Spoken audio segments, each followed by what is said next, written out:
Hi guys, I'm Nagadir-chan, and this is my review for Tokunana episode 5. So, actually, we are starting with 9 this episode. We finally got a better look at the leader of it. And I must say, he's quite an interesting fella because he sounds so enthusiastic that you wouldn't think he's talking about slaughtering hundreds or thousands of people because he's having so much fun. So, yeah. But his character is actually enjoyable and funny. I do really like him as a villain, at least so far what was presented. 1 second he's playing with Kitty, or was it a dog? I'm not actually sure if I remember it right. And the other one, he wants the world to bathe in blood. So, yeah, he's very interesting. And I have a feeling that Nine is really wanting to get out of the shadows and have some kind of statement. But not sure about it. I mean, killing people, slaughtering them, is kind of statement on its own, so who knows what they actually want to do, but it's something really big. Really big. So back to Tokunana. This episode they were investigating some magical... what it was?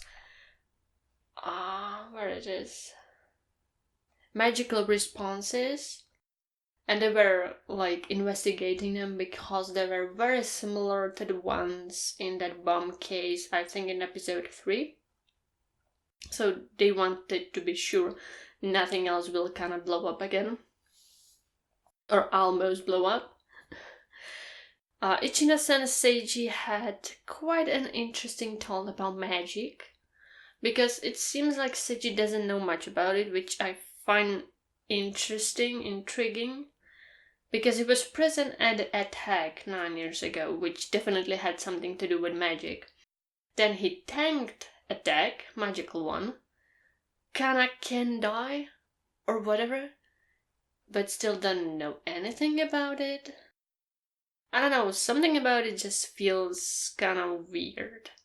I just don't know how to put it, but I don't know, something weird is going on. I have no idea. We also learn more about magic. Well, more. The 9 leader said something that it's dragon technology. So I guess dragons like made magic or something. And it's capable basically of everything you can imagine, like rising dead and such. So I can understand why government doesn't want that to happen because it's very dangerous.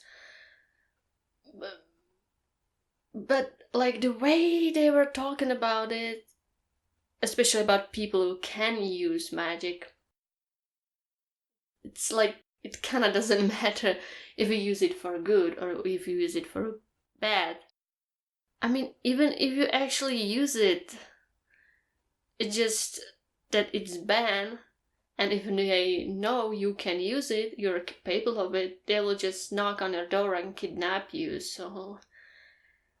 I don't know if I misread anything in this episode, but that's fucked up. Like, they would make some register, and if they find out that you are capable of doing that, even though you never did that, they will just take you in and goodbye family, goodbye friends, this person disappeared, okay?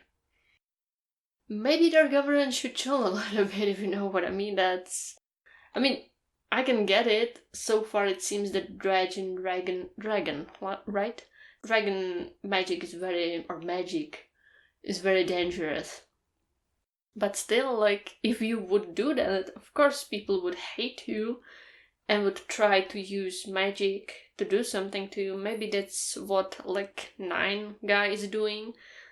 But I actually don't know if 9 years ago magic was also prosecuted. Because that would make sense that they hated the fact that they can use it and they're like like criminals because of they have the capability of using it. So they kind of protest it in this kind of way, but it's still wrong. Maybe I'm just looking too much into it, too deeply into it, but okay. So yeah, all this magic stuff is kinda interesting. And while Ichinose and Seiji were talking, well, actually, Ichino was like, yeah, we should go find these magical responses, but I don't know how, so I just went to eat some stuff. We went slacking, literally. So other Tokunana members were kind of mad at him, so they threatened him that if he won't buy them stuff, they will shoot him. That was kind of funny scene. Meanwhile, Elf Guy and Seiji had a little bit of talk. So he was like, I'm going to look at the basement, go to the basement where some public safety agents are. They're like working with Tokunana. So he went there. That was actually immediate red flag for me because I was like, they're talking about some magical stuff going on, and Nine seems like it's planning something big, and you are kind of splitting up. I don't like it. Don't do that, please. Which was the right assumption because in the basement there was that leader of 9 assistant, and he just massacred all of the guys down there. I guess it was bad day at job for them, I guess. Poor guys. So then fun started. It was in a mall. I probably forgot to mention that it was a mall where I found these magical things going on. So there were some people, they kinda unmasked them as the children of 9 and took the whole mall as hostage. They jammed communication, barricaded the exits, had a lot of guns and such. So they actually prepared pretty well. I'm like that even though they're terrorists, they're not stupid and they're using like their heads to do the stuff. So what I really loved and find hilarious was the fact that they were like, oh yeah, we will perform the ritual with sacrifices. So if all of you would do as we say, nothing will happen to you. I'm like, dude, you just said ritual with sacrifices in one sentence. Do you think someone will believe you? Are you for serious? But okay. They use their brains, but not that much. They're amateurs, so okay, that makes sense. Makes sense. I like that Seiji like immediately wanted to do something, but Ichinose stopped him because that would be really rash. Like, you don't even know what they're preparing. In what time, what kind of guns do they have? Like, chill down, Seiji, okay? So they hid in the bathrooms to think it out. And another stuff I'm really glad about was that one of the terrorists came there to look if nobody is hiding there. And that's a very logical thing to do. Yeah, they kind of made trap, so they like knocked him off. Seiji do that. But at least this terrorist guy went there, and I'm glad for that. And he wasn't kind of alone.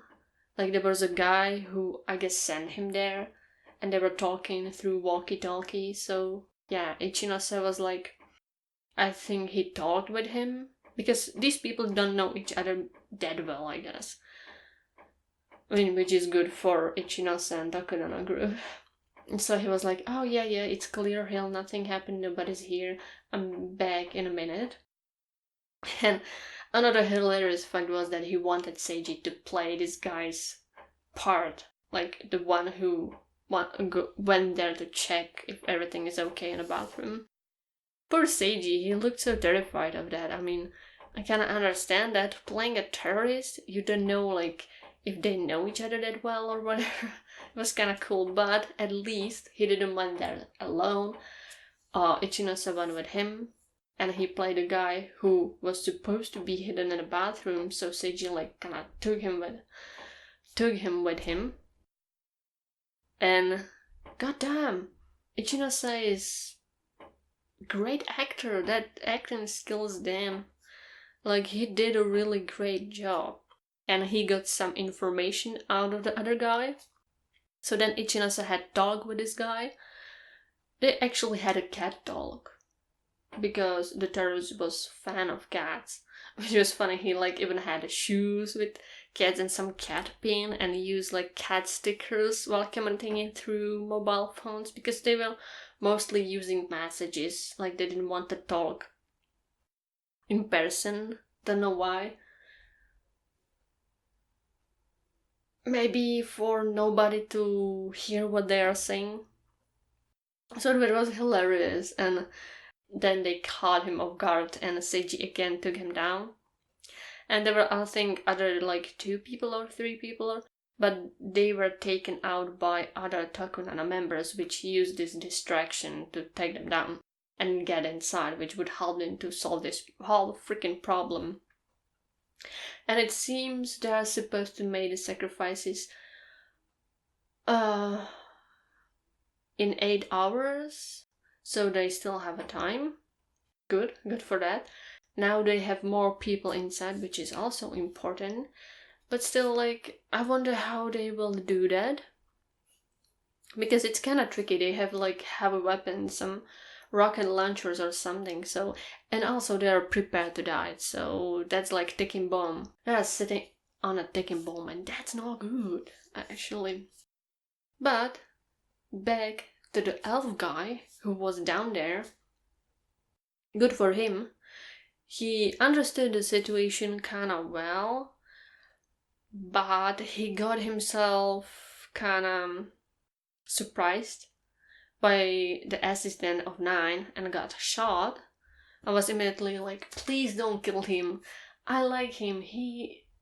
Seiji, and Ichinose for most of this series are like the main characters here.